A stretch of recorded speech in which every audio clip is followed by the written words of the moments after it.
Good morning and welcome to Lattes and Leaders with Dr. Brad Johnson, best-selling author and accomplished public speaker specializing in education and educational leadership.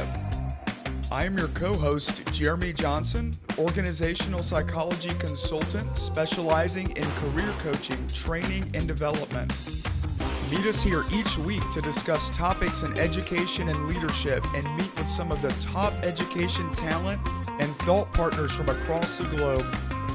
So grab your latte, sit back, and enjoy a relaxed conversation that will leave you informed and encouraged.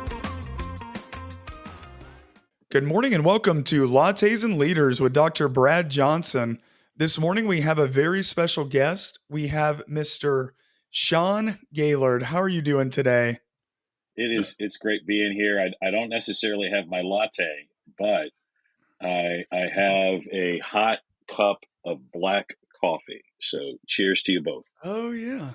I love it. Yeah. Welcome. I'm so glad you're here today.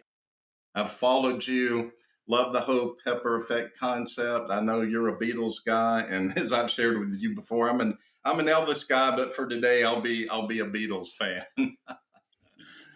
Well, the Beatles were highly influenced by Elvis, so we're in good company. And Elvis, covered some Beatles songs as well, as you know. So, and I'm a big Elvis fan as well. I tend to dig the '68 comeback, era of Elvis, right when he just started doing Vegas, and then of course all of the original Sun session stuff. So either way, man, Hey, music is music, right? That's right. Yeah, good music is good music. That's right. Right on. Perfect. So yeah, let's dive in.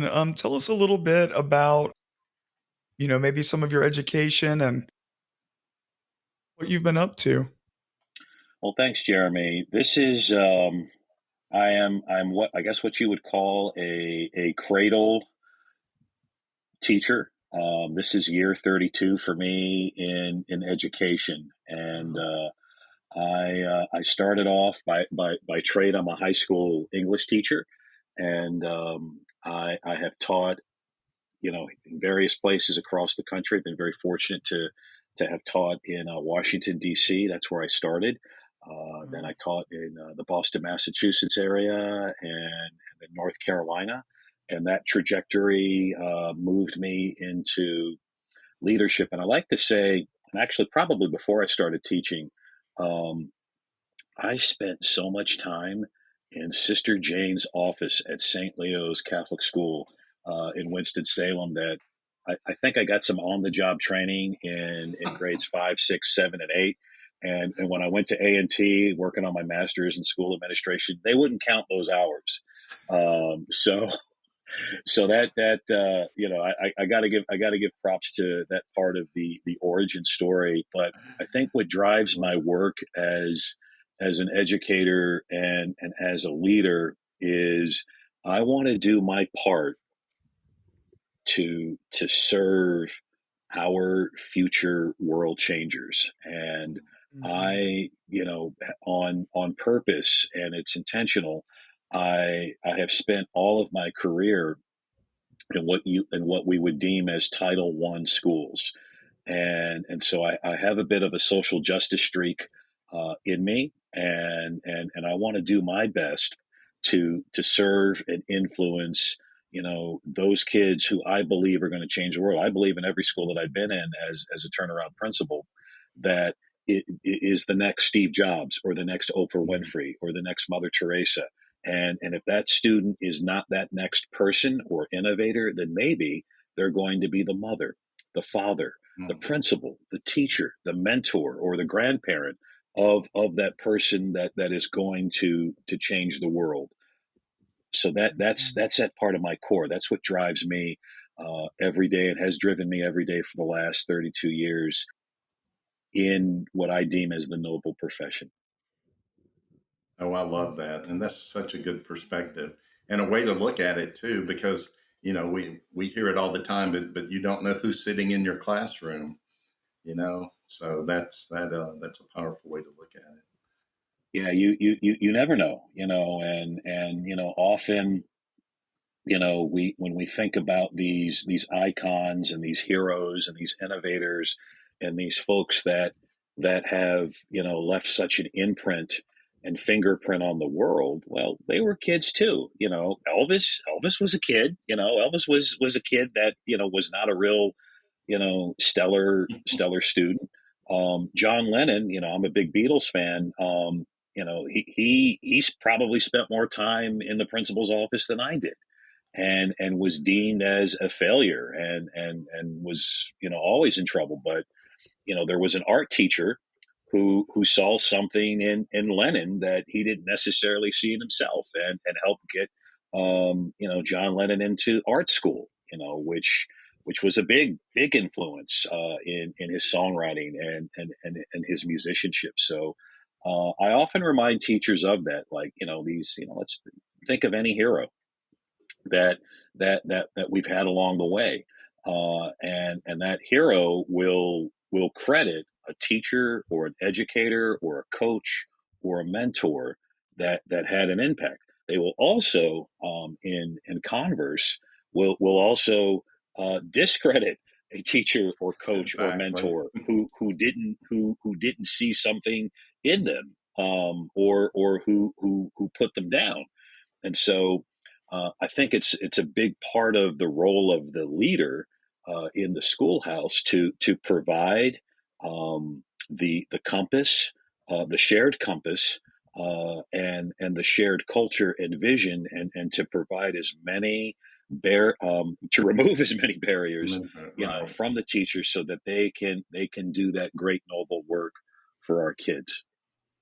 Oh, that's such a good point. And, to that point, you think of even like, Walt Disney.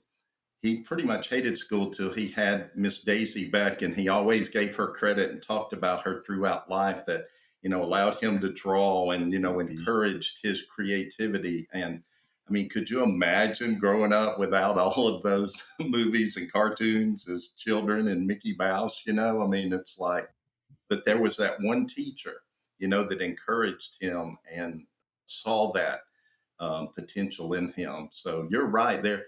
We want the teachers to be that person, not the one that puts them down or limits them or tries to crush that spirit. Because you never know. I mean, who's You, who's in there and who we're impacting.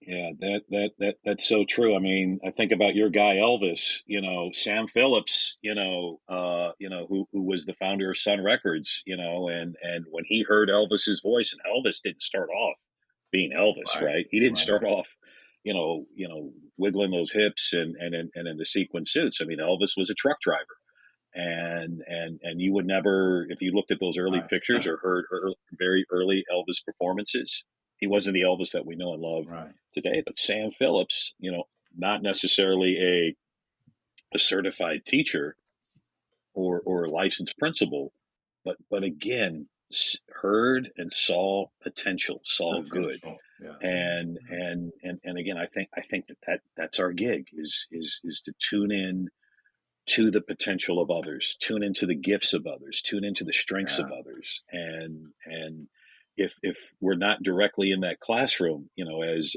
school leaders, it's really, again, I cannot stress the importance of making sure that your culture is fine tuned, so that the conditions are right, so that teachers are able to have that kind of radio frequency, if you will, when it comes into to tuning into kids. Same thing as leaders. Mm. Our job is not necessarily to have folks follow us. Our job is to help create and push and ignite other leaders. And I know you. I'm sure, Brad, you take great pride in this. Anyone that's been under your watch as an assistant principal or as an intern, we've coached that person up, and you can probably name several folks that have become a principal, or an executive director or superintendent under your watch, because you help teach and mold and inspire them, right? Yeah, my thing is we're talent scouts, which is exactly what you're saying. We're we're looking for their talent and to maximize that potential within them. Absolutely. I love that. So I'm sure listeners are dying to hear more about the pepper effect. Can you tell us a little bit about it?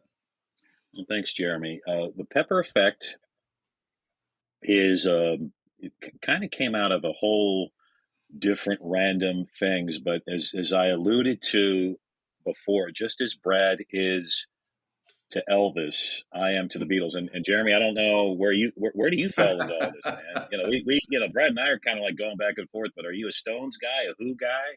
Oh, he's What way kind of guy are younger than you? I'm just us. curious. Yeah, You know, so I feel like I'm an everything guy.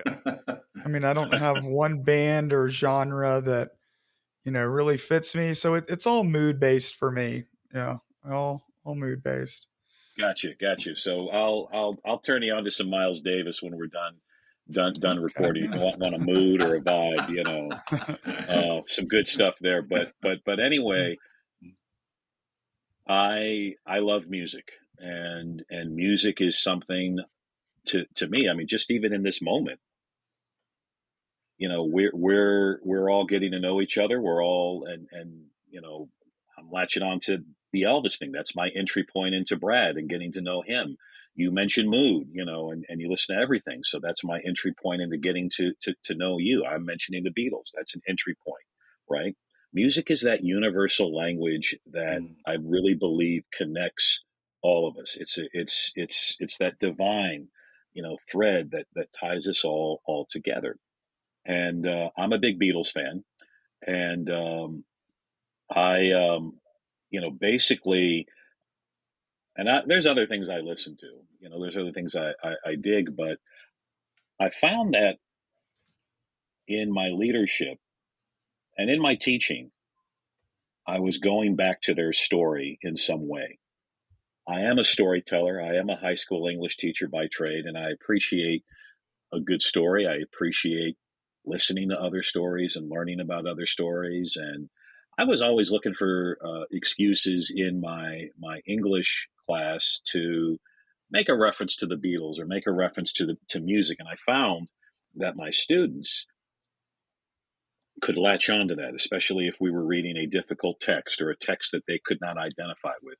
I would try to introduce music into that. So if we were reading The Great Gatsby or Their Eyes Were Watching God, I would try to find some piece of music that they could connect with. Same thing with leadership. I remember one time, probably my first principalship, where we didn't get a magnet grant, and we had worked very hard as a school community on getting this magnet grant, and I remember at the faculty meeting, really the only thing that kind of came out of my mouth was, well, the Beatles. Everyone knows that the Beatles are my favorite band. Well, they failed at a record audition, and they were told that guitar groups were on their way out, and Mm. you know they didn't let that stop them, as dejected as they were, and we shouldn't let that this rejection of the grant stop us, and we were able to rally together, and we were able to you know, kind of do our magnet theme without money, and it was very successful. The money would have helped, but we were still able to pull it off. So, I had the opportunity with Dave Burgess, who published the Pepper Effect, to kind of pull all of these ideas together that I had blogged about, that I had tweeted about, that I had spoken about, and got the Pepper Effect, and using the Beatles during the time when they were recording the Sergeant Pepper Lonely Hearts Club Band album, using that as the basis for the book. And that album, which came out in 1967, is kind of seen as it's their masterpiece. It's kind of seen as a like what the Mona Lisa is to Da Mm. Vinci, Sergeant Pepper's is to the Beatles. And I thought, well, you know, why can't we as a schoolhouse, why can't any school, work on a level of what we're doing is creating a masterpiece? And a masterpiece is something that is great and bold and that lasts. And if we think in those moves in service of our kids, if we think in those masterpiece moves in service of our teachers and our paraprofessionals and our parents and our families and our grandparents, wow, we can change the world, or we can help ignite good and positive change. So I use that story of the Beatles making this album and making parallels to how you can do something similar in in the schoolhouse. And the Pepper effect comes down to four riffs. Okay, the first riff being believe in your vision, right? If that's very Ted Lasso-ish, right? Believe in your vision and believe in the dream. Believe in your masterpiece. Believe that what you're doing is going to be great and is going to last and is going to have impact.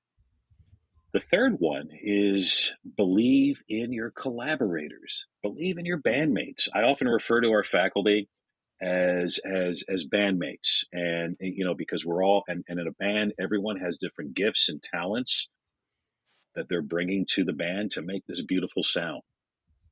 Very strengths based. So believe in your bandmates. And then the fourth one, which when the book was published in 2018, I have since kind of adapted when I've keynoted or I've presented someplace. And the fourth one is called Ignore the Naysayers. Now, if the Beatles had listened to Decca Records, their first recording company that had rejected them, and basically they told them guitar groups are on their way out, well, there would be no Beatles. They would have broken up, and if they had listened, hey, we're gonna go back and just work in Liverpool. But and not to just and again, I'm a very inclusive person. I don't want to disparage folks. So that ignore your naysayers does kind of have a really strong punch in the gut kind of thing. So I've nuanced that a little bit in terms of, yes, ignore the negative message of the naysayers, but somewhere in that, use that to your advantage. Use that as a way to change or to improve or to strengthen your moves. So when the Beatles were rejected by that record company, they did a few different things to kind of change their approach.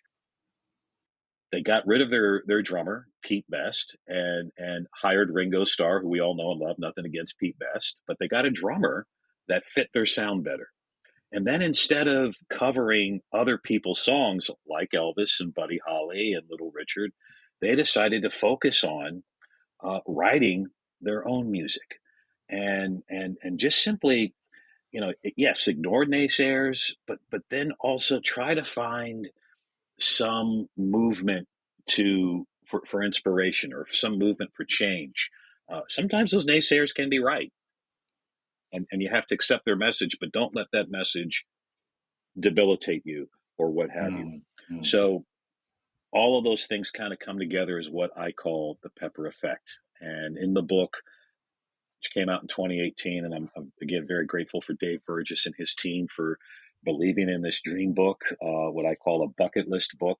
I'd always wanted to write, and I'd always wanted to be published. So the book has not only stories of the Beatles, but then there's a little bit of biography of my leadership journey Right. and how we took some of those riffs, applied them in the schoolhouse. You don't necessarily have to be a Beatles fan to appreciate the book. And I provide enough background and just kind of quick, here's a historical aside so that folks can understand. But I do think the most important thing about the Pepper effect is if it's not the Pepper effect, maybe it's the Elvis effect, maybe it's the Michael Jordan effect, maybe there's whatever it is that gives you passion. Maybe it's the Brad Johnson effect. And maybe there are things that you are drawing inspiration from other sources that you're integrating into your leadership and integrating into your schoolhouse or organization to do great and beautiful things. Yeah, that's powerful. Mm. And no, I love the analogy. It doesn't have to be the pepper effect, but I think that's very fitting. And the points you make, which I think is so critical for leaders, for teachers, even for students, is, it depends, I guess, on who the naysayers are.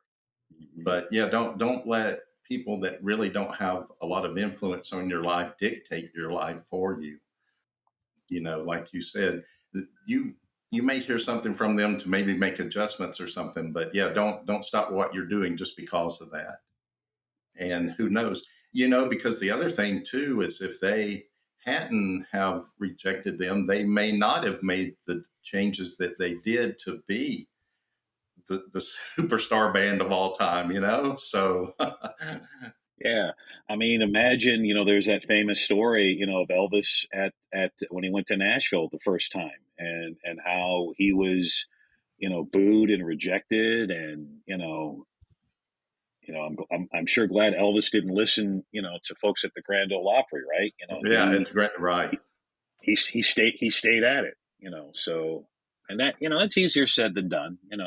Our profession, as you know, and teachers and principals, we're up against many walls, and Mm, we don't get a lot of attaboys or attagirls, and it is a tough gig. It's a very tough gig, as we all know.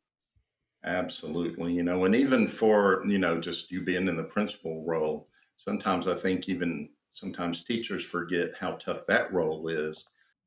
I posted a thing the other day, the average about every 5 years, 50% of teachers leave the field. And this is kind of an average or whatever, but the average principal only lasts about 2 to 3 years in a school, or, maybe by the fourth or fifth year, most have turned over or left the field. And, the same thing with superintendent. So, as you rise up, it's a lot of pressure, a lot of expectation, especially the principal role. And I have a lot of respect for it, although I love teachers and advocate for them. But my thing with the principal is it's a struggle between everything coming from the district, the mandates, expectations, and then trying to balance that with taking care of your staff. And so that is a tough spot to be in sometimes, and often a thankless job. The other thing I say is, when you're in that role, somebody's probably mad at you all the time.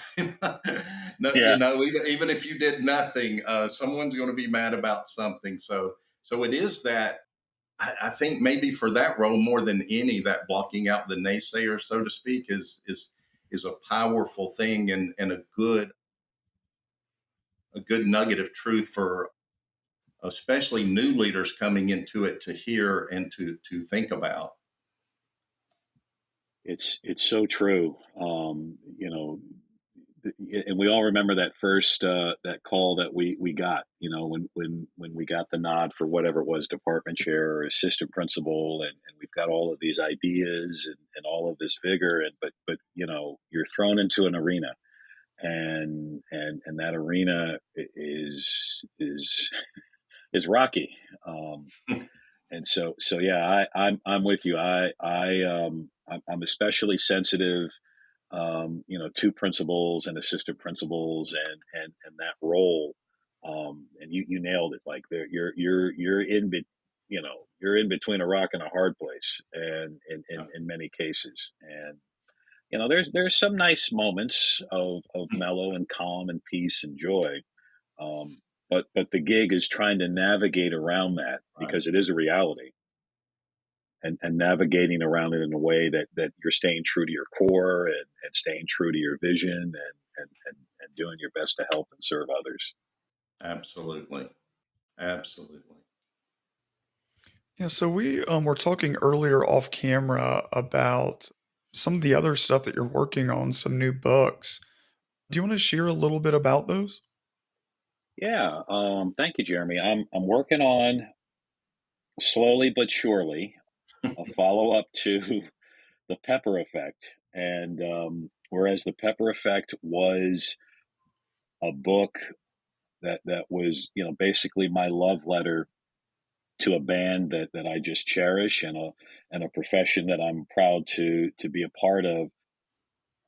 This new book, the follow up, is more of an application, more of application of the pepper effect, and giving some tips and still some stories from the Beatles that you can kind of take into the schoolhouse. And instead of the Sergeant Pepper album, I'm focusing on what I consider to be my favorite Beatles album, and that's the Let It Be album, which is their last official album. And it's an album that does not get a lot of love for many reasons, but it's an album that I love because both that album and myself, we were released on the same day in the same year, May 8th, Oh, wow. 1970.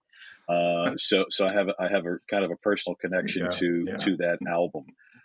So I'm kind of working on that and putzing along with that, and then I'm also working on because I'm always working on stuff, and I this is probably why I don't get a whole lot of momentum. I need some, instead of some naysayers, I need some cheerleaders. I'm working on a book regarding AI and leadership. Mm, There's a lot of lenses about AI right now through the teaching and classroom and family standpoint. But how does a leader, deal with that? How does a leader reconcile with that? So I've been blogging a little bit about that. I do have a blog that I keep pretty regularly.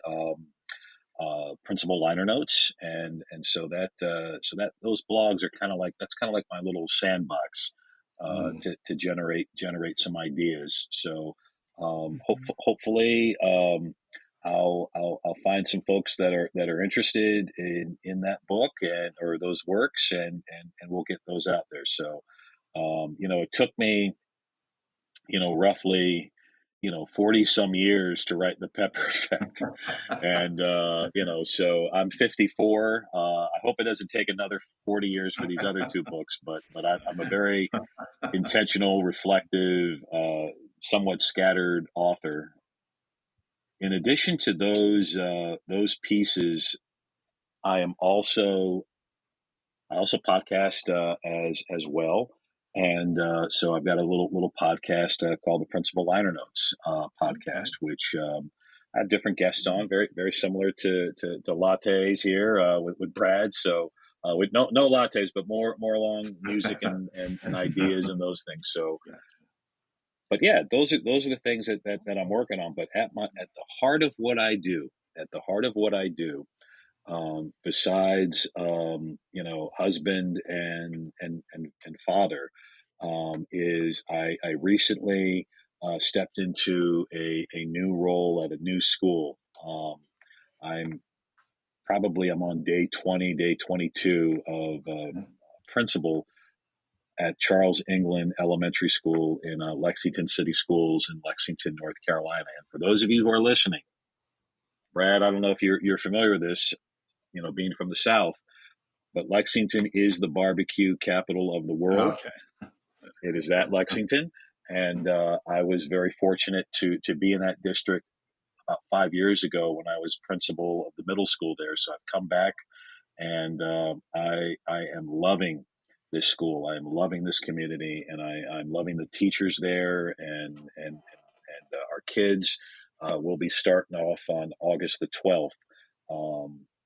So I am just truly just pleased as punch to be there, and grateful and honored to be with a dynamic team of teachers, a great superintendent, and a great district. So I'm excited to help our future world changers there. Was the barbecue part of what lured you back? Maybe. Maybe, yeah.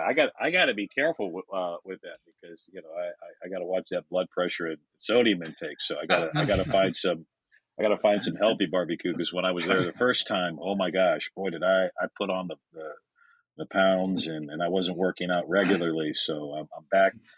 Something happens when you turn 50. And so you gotta like gotta slow down a little bit and take care of the ticker. So that's what I've been Oh, that's what you're I've been not working on these kidding. last few years. Yeah, you're not kidding. Yeah, 50 was I thought 40 was bad, but then 50 just knocks you down. Yeah, it does, So man. It I'm does. there with you. Yeah. Jeremy's like 50, man. I'm nowhere near that, man. Yeah, you can't Or even maybe you think. are. I don't Yeah, I know. can't Yeah. comprehend. I'll be No, there he's one day, nowhere I'm near. sure. I'll be 50 one day. Yeah. These old guys, At least I know what I have to look forward to now. So that's no. Well, it really is a good age. I mean, I'll tell you, when you hit 50, and Brad, maybe you can attest to this, you reach a certain level of serenity. Even though there's things about your health that you gotta, if you haven't been taking care of yourself, but there's just, I, I don't know, man. I felt like Obi-Wan Kenobi. I still do. Just kind of like I've got this kind of. I don't know if I'm cool as him, but you just kind of reach this level of serenity and knowledge and insight and wisdom and I don't know. It's kind of cool. 50's like the new 30. So Oh yeah. Yeah. I had a little. I just felt old. When I go speak, and some of these teachers look. I'm thinking, shouldn't you be in class? Why are you in the in here with the teachers? And it's like, Lord of mercy. I just kind of feel old, but maybe a little serenity, but more aches and pains, I think, than anything. I hear you, man.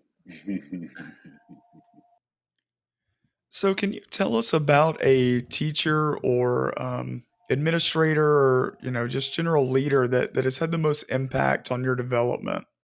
Hmm. There are there are so many that I've been lucky to Mm. have had the privilege of working with and learning from. And I'll try to encapsulate all of the knowledge and things that I've learned, um, from all of them. So um, the first is my fifth grade teacher, Mrs. McMonagle. She saw something in me that I did not see in myself, and she introduced me to the Beatles. The second, and actually, Mrs. McMonagle influenced me to become a teacher, and so I'm very grateful Mm. for for her example and her the appreciation for the written and spoken word that she instilled in me. The other person that I owe so much to is one of my masters of school administration principals, and that would be Chancellor Dr. Edward Fort. He is the Chancellor Emeritus of North Carolina A&T University, Aggie. And he taught me the value of what it means to have a vision, and what it means that vision has to be a shared vision as a school Mhm. leader. The first principal that I worked for, as I was only an assistant principal for 2 years, but I learned so much under the leadership of Mrs. Debbie Brooks at Kernersville Middle School in North Carolina. And Mrs. Brooks taught me the value of making sure that your culture was positive and inviting. And man, her lessons just stay with me, and the power of relationships as well. I learned from Mhm. Mrs. Brooks. Principal that I worked under, actually before Mrs. Brooks, Dr. Art Pascal. He was principal at Reynolds High School, and Dr. Pascal really coached me into leadership, and I got just so many life lessons and leadership lessons from him. And then the last, well, yeah, no, there's actually two more. There's so many folks I got to name here. And then Dr. Carol Montague Davis. She was an assistant superintendent I worked under for my first principalship, and she really believed in me as a young principal, and also was just a great coach. And then Miss Felicia Davis, who I worked with in Winston-Salem Forsyth County Schools. She was my area superintendent, and another kind of belief and motivating force. So I mean, I can go on. I would have to say, you know, my mother and my father, in terms of them giving me my faith and giving me and just instilling in me the power of humility and service Mm-hmm. and compassion. So lessons from mom and dad, still stay with me to this day. Oh, That's absolutely. Yeah, I great. love that. And it's so true. I mean, even, the same with me from my parents. And that's why a lot of, I talk about with the empathy and relationships and compassion, because we're fortunate to have experienced that with our families. And I think it's important to share with others, even on a professional level. So I really appreciate you sharing that part of it too. It's also interesting that we oftentimes when we ask this, people can go all the way back to elementary school to remember a teacher that influenced them. And I've always thought that was interesting because I think sometimes we forget the importance of elementary school teachers because we think it's just the beginning, it's easy, it's simple stuff. And, but honestly, sometimes those are the ones that have the greatest impact on people growing up. And, just like I said, with you sharing it with me, I always share my seventh grade life science teacher. And that's what I became, was a seventh grade life science teacher. So, Nice.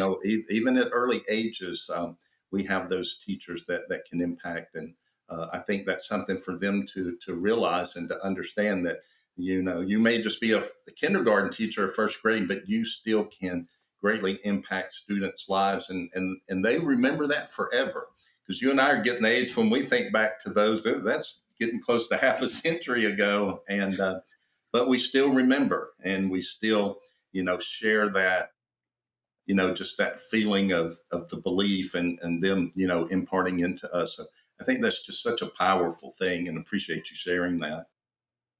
Thank you.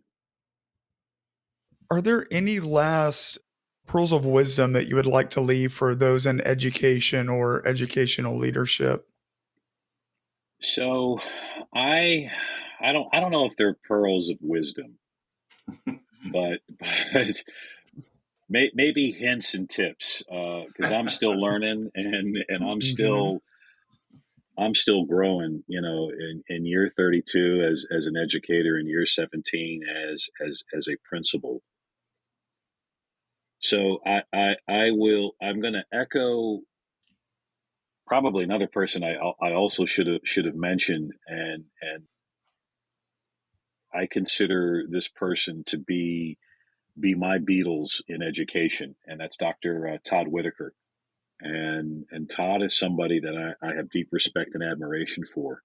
And if you've ever heard Todd speak or read any of his books, he echoes the fact that it's relationships, relationships, relationships.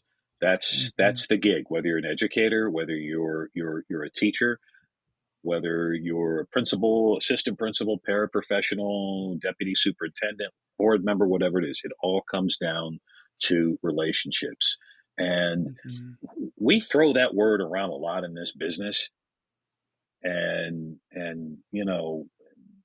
you got to walk that talk, and you have to live Mhm. that out in some way that is important. And I would also share with leaders, or any leader who is tuning in, is you are in that assignment, you are in that schoolhouse for a reason, and you worked hard to be there. And I would say, not only, should you do and be your very best, but also be your best authentic self.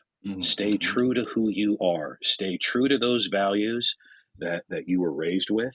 Stay true to those values that you've picked up along the way, and don't let anyone compromise your authentic self.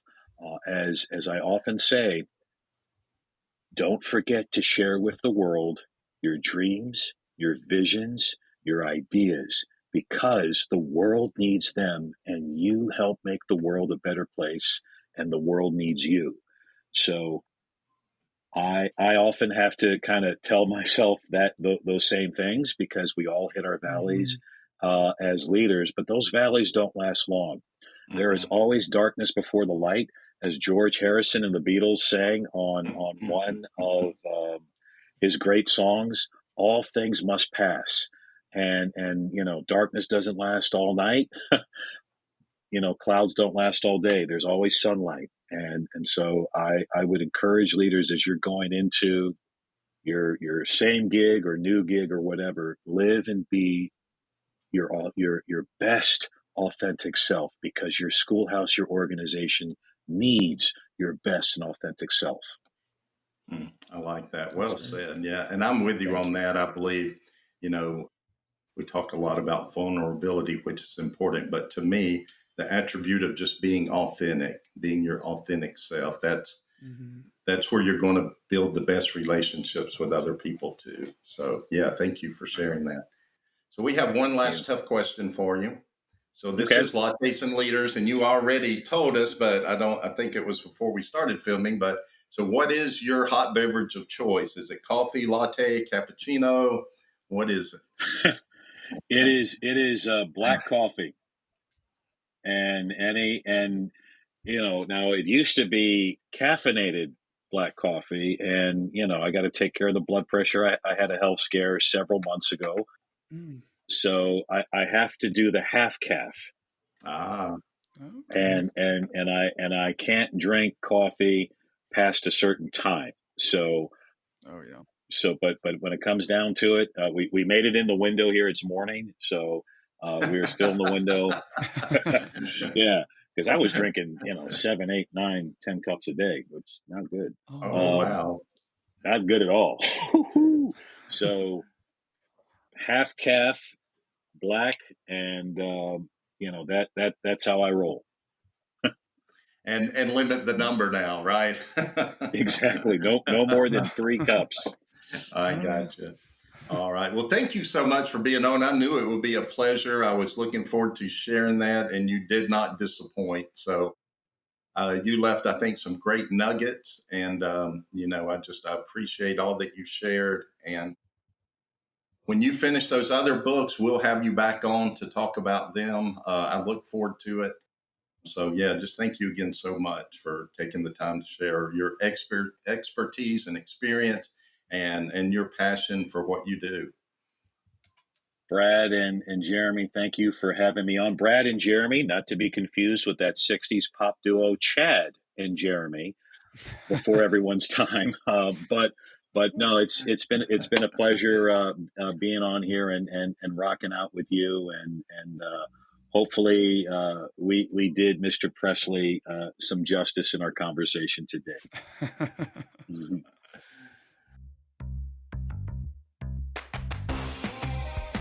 This has been Lattes and Leaders with Dr. Brad Johnson. We hope that you leave today feeling informed and inspired. For more educational content, be sure to add this podcast to your list and follow Dr. Johnson on any and all social media platforms. For more information on Dr. Johnson, Jeremy Johnson, and special guests, check out drbradjohnson.com. That is DOCTOR, bradjohnson.com. Hope to have you back soon.